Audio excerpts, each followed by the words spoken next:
I'm Dolly Kraft, and I'm one of the co-organizers of this Ride of Silence. And my responsibility tonight is to give you just a little bit of history about the Ride of Silence. In 2003, Larry Schwartz, who was an ultra cyclist, he thought 100 miles was just a ride in the park, was killed by a school bus mirror in Dallas, Texas. And about 2 weeks after his death, a group of his friends and cyclists from all over the Dallas area gathered for the first Ride of Silence. Actually, 1,000 people attended that first event.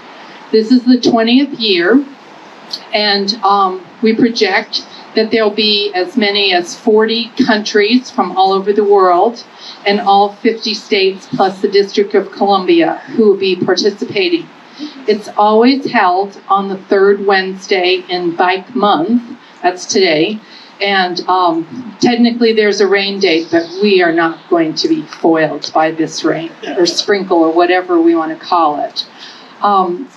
Today we're honoring those who've lost their lives during the past year here in Indianapolis, and Connie Schmucker from BGI will speak to that.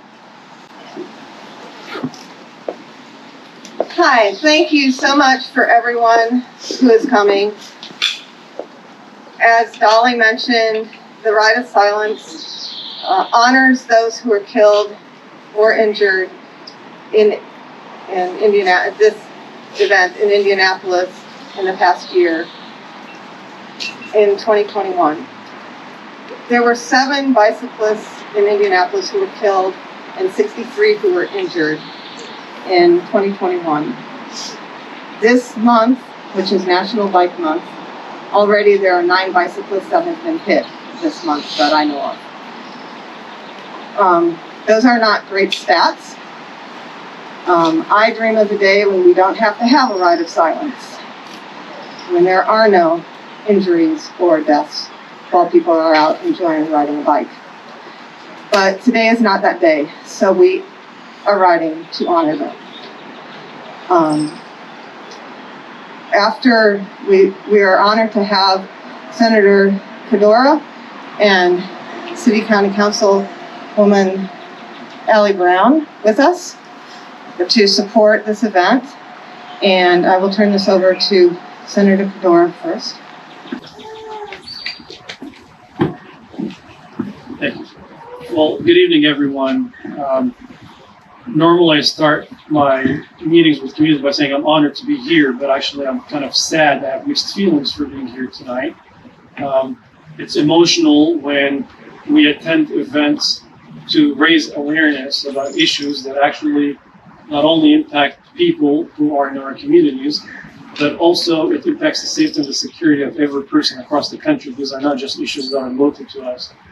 And what makes tonight's event emotional to me personally, since this is my district and I live 2 miles down the street, is that we lost a loved one in our community. But Frank was an amazing human being, an activist in our community, and it brought the issue home to many of us. When you lose someone who brought so much hope and inspiration to Senate District 30 and to Indianapolis and to the region. And for that, I use these words to say it's emotional to be here, but I appreciate your work. Your work inspires us every single day. And I hope that this will be not only the beginning of changes that we will see soon, but I hope that this will inspire other communities across the state of Indiana to pursue legislative changes, to pursue enhanced infrastructure to protect cyclists across the state of Indiana, and to raise awareness about these issues. I'll conclude by saying that this upcoming session in 2023, I do intend to introduce legislation to improve the safety on our trails across the state of Indiana, to protect our cyclists. And I'll continue to work with our city leadership, our councilors, to ensure that the dollars that we will receive as part of the federal infrastructure plan hopefully can go towards projects like building either a tunnel or a bridge over 86 and the Monon, so that no one has to stop anyone. Shouldn't be basically people risking their lives just trying to cross a trail. So I appreciate you for everything you do. I look forward to supporting your amazing work, and I hope that next time I just came from a meeting. Next time I'll bring my bicycle and my daughters, and we'll join you for the next ride. So thank you for everything you do. Appreciate it.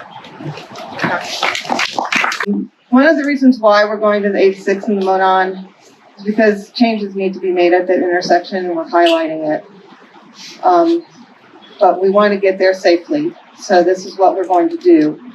We're going to ride in the right lane, 2 abreast, as we are legally allowed to do, taking the lane. We'll probably split into about 3 groups.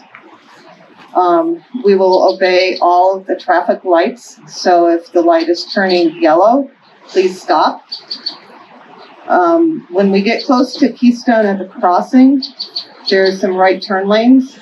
Do not go into those. Stay in the right straight ahead lane so that we can continue on. Underneath, I guess it's Keystone. Underneath Keystone, there's some rough spots. So try to avoid any of those rough things. Since it rained, the puddles may not, you may not be able to tell how deep the holes are. So try to avoid them. This is a ride of silence, which means, normally when we're on group rides, we have a good time and we are talking and all of that. Ride of silence, everybody is silent. We do not talk. You are allowed to point out obstacles. You can say, pothole, things like that, but please remain as quiet as possible. We have next is Sonia Sabert, who's going to read the Ride of Silence. The Ride of Silence.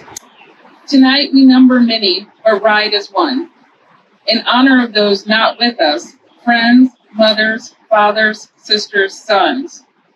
With helmets on tight and heads down low, we ride in silence, cautious and slow. The wheels start spinning in the lead pack, but tonight we ride and no one attacks. The dark sunglasses cover our tears, remembering those we held so dear. Tonight's ride is to make others aware. The road is there for all to share.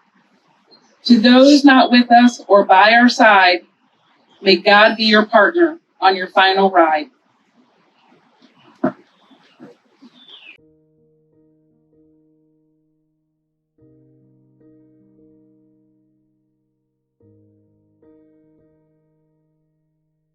Speed is going to be 10 to 12 miles an hour.